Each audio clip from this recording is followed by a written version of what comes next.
و اما پاسخ به این سوال که پکیج‌های آموزشی رو به چه صورتی دریافت می‌کنید، باید بهتون بگم که آموزش‌های ما تلگرامی و واتساپی نیستش و اگر خارج از ایران هستید آموزش‌های ما رو به صورت دانلودی از روی وبسایت ما تهیه می‌کنید و اما اگر داخل ایران هستید بر حسب انتخاب خودتون به صورت دانلودی و یا به صورت فلش از ما دریافت میکنید. و اما این فلش ها به چه صورتی؟ از ما تلاش کردیم فلش ها رو از برندهای با کیفیت تهیه کنیم و به دستتون برسونیم. همونطور که میبینید از برند فیلیپس و لنوو تهیه کردیم. خوبی آموزش های ما اینه که روی پلتفرم های خاصی مثل اسپات پلیر و اینها هم ارائه نمیشه که درگیر این باشید که هر بار آنلاین تماشا کنید، نه.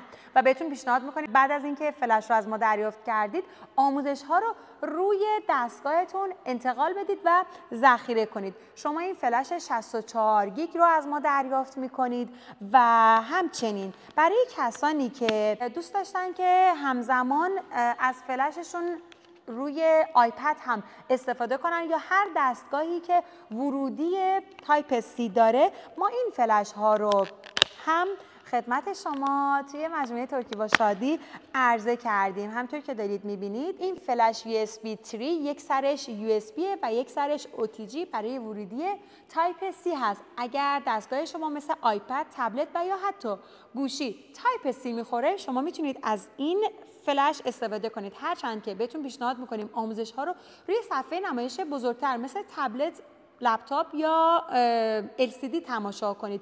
اما اگر شما دسترسی به هیچ کدوم از اونها هم نداشته باشید میتونید روی گوشی خودتون هم این آموزش ها رو با همین فلش دریافت بکنید. ما برای همه پکیج هامون این فلش رو خدمتتون عرضه کردیم و تعدادی از این فلش ها رو هم بر حسب نیاز شما داریم عرضه میکنیم که اگر تمایل به دریافتشون دارید کافیه که توی دایرکت یا راه ارتباطی که براتون قرار دادیم به همون بگید تا تفاوت قیمتش خدمت شما اطلاع داده بشه و این فلش ها رو از ما تهیه بکنید. و علاوه بر فلش کتابی که از ما دریافت میکنید به رسم همیشگی مجموعه ترکی با شادی یک اشانتیونی رو هم از ما دریافت میکنید که این بار یک سوغاتی رو از کشور چین تهیه کردم و به دست شما عزیزان قراره برسونیم که همینطور که دارید میبینید علاوه بر زیباییش ما همیشه سعی کردیم که کاربری هم داشته باشه. بیش از این توضیح نمیدم که اینها چی هستن تا به دستتون برسه